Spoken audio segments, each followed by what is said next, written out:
प्यारे साथियों, नमस्कार। यूट्यूब के SP math by RP channel पर आपका हार्दिक स्वागत है। आइए आज हम लोग 9वीं कक्षा के अध्याय 12 प्रश्नावली 12(2) की प्रश्न संख्या 4 और 5 का हल करना सीखते हैं।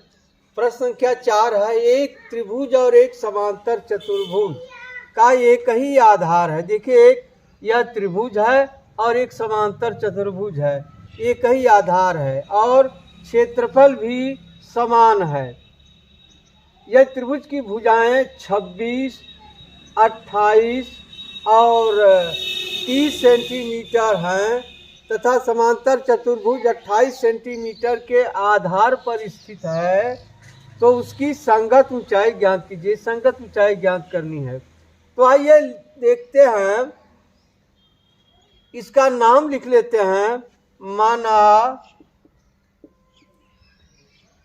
त्रिभुज ए बी सी, एक त्रिभुज ए बी सी है जिसमें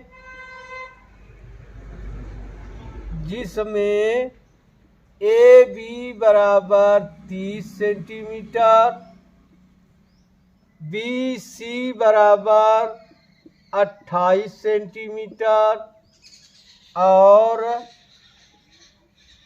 सी ए बराबर 26 सेंटीमीटर है। ठीक। और समांतर चतुर्भुज यहाँ मान लेते हैं डी, यहाँ मान लेते हैं ओ। क्या? ओ है तथा समांतर चतुर्भुज बी सी डी ओ है जिसका आधार बी सी बराबर 28 सेंटीमीटर है। तो हमें ज्ञात करना है कि, अब देखिए इसकी ऊंचाई ज्ञात करना है। यहाँ मान लीजिए P कर दे रहे हैं। हमें ज्ञात करना है कि क्या समांतर चतुर्भुज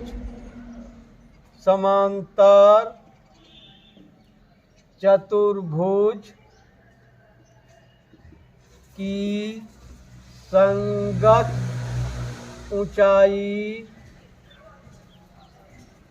OP कितनी है, यही हमें ज्ञात करना है। तब कैसे ज्ञात होगा? दिया है त्रिभुज का क्षेत्रफल बराबर समांतर चतुर्भुज का क्षेत्रफल। तो आइए पर हम त्रिभुज का क्षेत्रफल निकाल लेते हैं। क्या हो जाएगा? त्रिभुज ए बी सी का अर्ध परिमाप क्या हो जाएगा? 28 प्लस 26 प्लस 30/2। अब जोड़ दिया जाए, इसको हो जाएगा 8 6 14 और 4 2 6 2 8/2। कितना आ जाएगा? 2 चौके 8 2 42 सेंटीमीटर। अब त्रिभुज ए बी सी का क्षेत्रफल, त्रिभुज ए बी सी का क्षेत्रफल बराबर हो जाएगा, करड़ी में सूत्र लिख लें, S minus A, S minus B, S minus C. अब यस बराबर क्या आ गया है? 42 और 42 माइनस ए बराबर कितना है? 28। फिर 42 माइनस बी बराबर क्या है? 26। फिर 42 माइनस सी बराबर क्या है? 30। अब यहाँ हो जाएगा करनी में 42 गुणे, अब यहाँ हो जाएगा 14 गुणे, यहाँ हो जाएगा 12 में से 6 गया 6 16 गुणे यहाँ क्या जाएगा 2 बचेगा 1, यह हो गया। अब देखिए यहाँ इसको लिख सकते हैं 7 गुणे 6, ठीक है, लिख सकते 42 है ना, 7 6 42, इसके लिख सकते हैं 7 गुणे 2। अब 16 का वर्गमूल है और गुणे यहाँ लिख सकते हैं 4 गुणे 3। अब देखिए 6 को भी हम लिख सकते हैं 3 गुणे 2, तो यहाँ लिख लें इसको 3 गुणे 2। अब देखिए एक साथ यहाँ डबल है, 1 निकल जाएगा बाहर, गुणे देखिए 3 1 यहाँ है, 1 3 यहाँ है, 1 3 निकल जाएगा बाहर। फिर देखिए 1 2 यहाँ, 1 2 यहाँ, 2 निकल जाएगा बाहर। फिर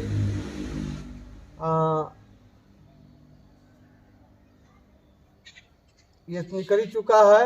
अब देखिए 16 का वर्गमूल होता है 4, फिर 4 का वर्गमूल होता है 2, ये हो गया। अब गुणा कर दे,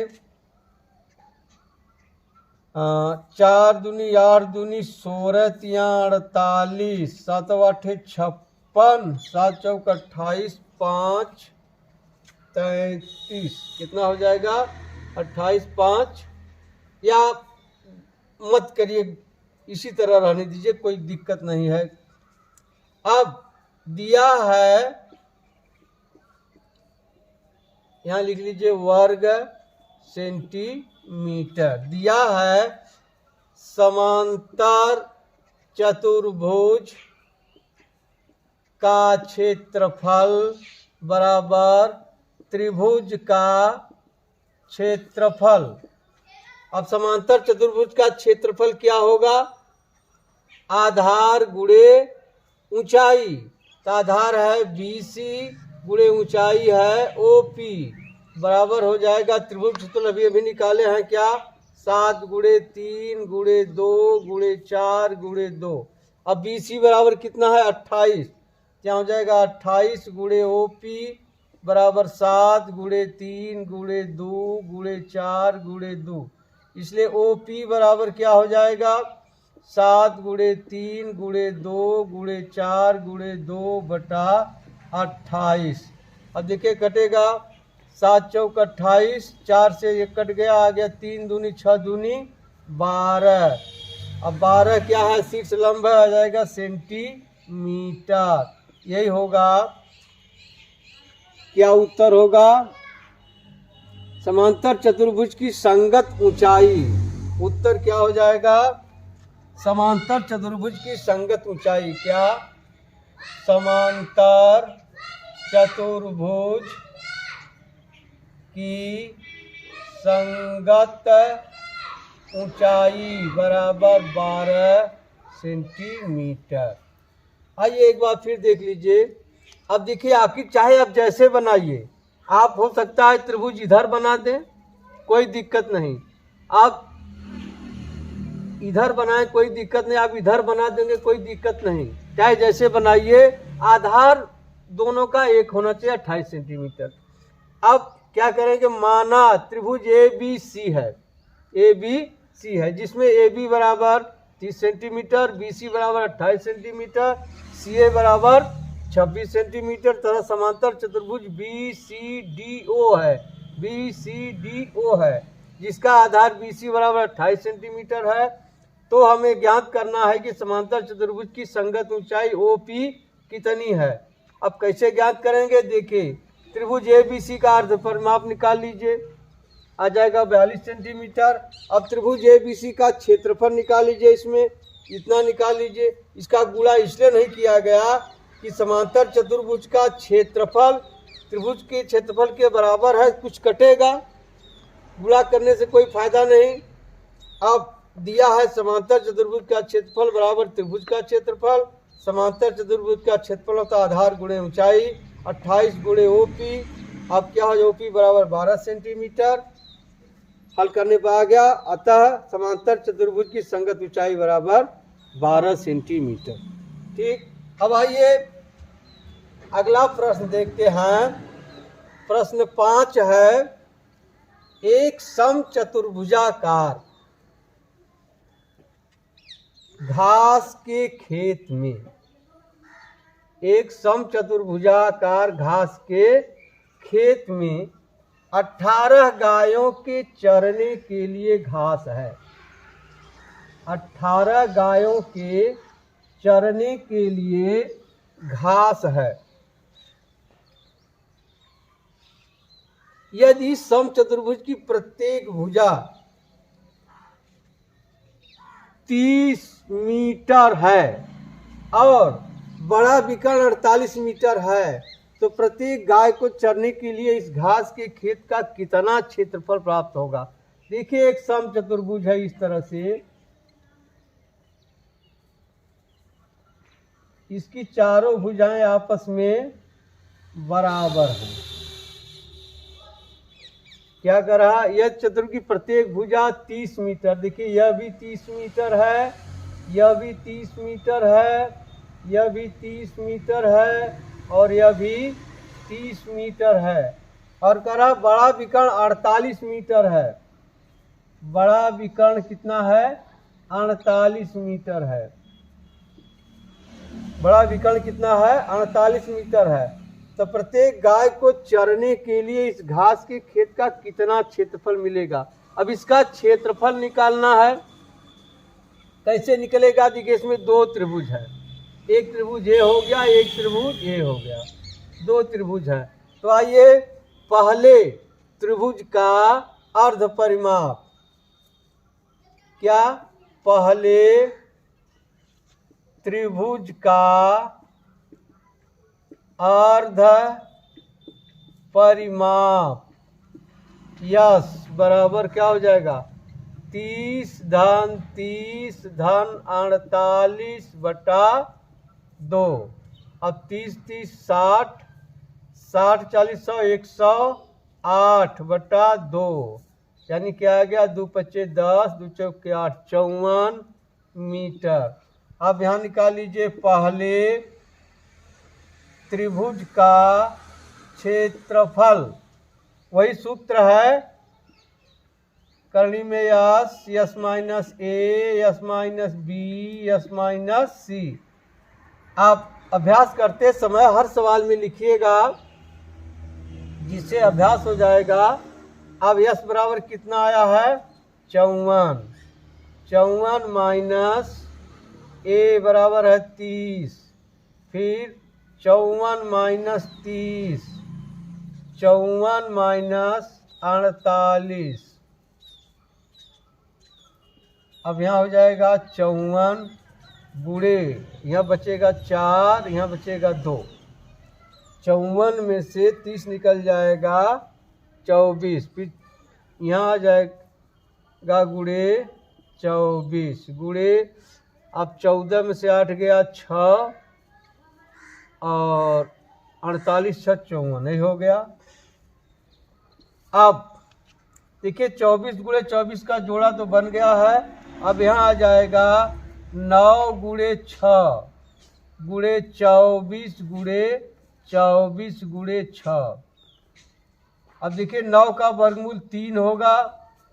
अब 6 अच्छा 2 बार है, एक बार बाहर निकल जाएगा।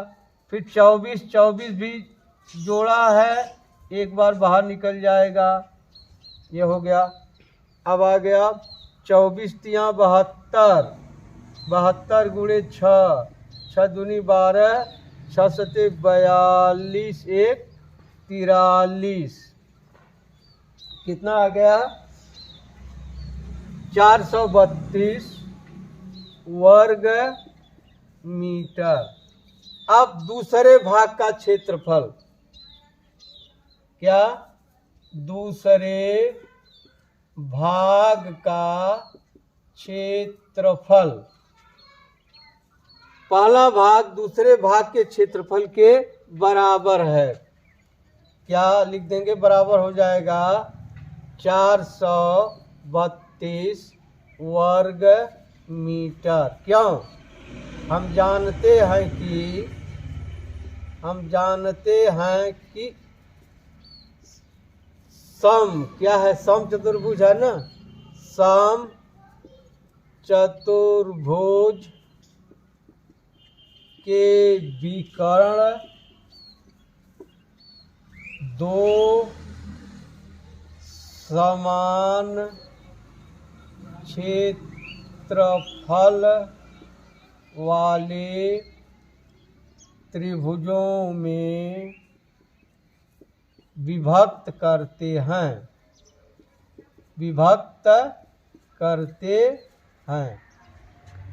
ठीक, हम जानते हैं कि समचतुर्भुज के विकर्ण दो समान क्षेत्रफल वाले त्रिभुजों में विभक्त करते हैं। अब निकालेंगे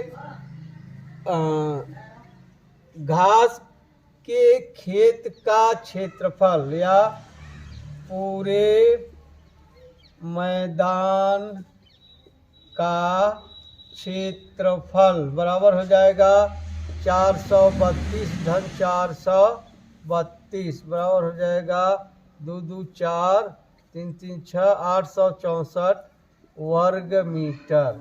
अब एक गाय चरने के लिए कितना घास चरेगी? तब 18 गाय इतने में चर रही है, इसलिए एक गाय चरने के लिए मैदान का क्षेत्रफल क्या? एक गाय चरने के लिए मैदान का क्षेत्रफल बराबर क्या हो जाएगा? 864/18। देखिए 2 से कटेगा, 2 9 18, 2 चौके 8, 2 तिहाई 6, 2 दूनी 4। फिर कैसे कटेगा? 9 से काट दीजिए, 9 चौका 36, 9 चौका 36, 7 9 8 72 आ गया वर्ग मीटर। यही उत्तर हो गया। एक गाय चरने के लिए मैदान का क्षेत्रफल 48 वर्ग मीटर। क्या हो जाएगा यहाँ? एक गाय चरने के लिए मैदान का क्षेत्रफल बराबर 48 वर्ग मीटर। क्या होगा? 48 वर्ग मीटर। आइए एक बार पुनः देख लीजिए। अब देखिए यह समचतुर्भुज है। समचतुर्भुज की चारों भुजाएं बराबर होती हैं और एक विकर्ण दिया है। देखिए 2 त्रिभुज बन गया। अब एक त्रिभुज का क्षेत्रफल निकाल करके उसी का दूना कर दीजिए। अब एक त्रिभुज का क्षेत्रफल निकालिए। देखिए पहले त्रिभुज का परिमाप आ जाएगा 54 मीटर, पहले त्रिभुज का क्षेत्रफल आ जाएगा 432 वर्ग मीटर। अब दूसरे भाग का क्षेत्रफल भी होगा 432 वर्ग मीटर। क्यों? हम जानते हैं कि समचतुर्भुज के विकर्ण दो समान क्षेत्रफल वाले त्रिभुजों में विभक्त करते हैं। अब पूरे मैदान का क्षेत्रफल जोड़ दिया 864 वर्ग मीटर। अब एक गाय चरने के लिए मैदान का क्षेत्रफल, ये 18 गाय इतना वर्ग मीटर चर, इसलिए एक गाय 18 का भाग दे देंगे, आ जाएगा 48 वर्ग मीटर। ठीक है, अब मिलते हैं अगली वीडियो में। तब तक के लिए धन्यवाद। जय हिंद, जय भारत।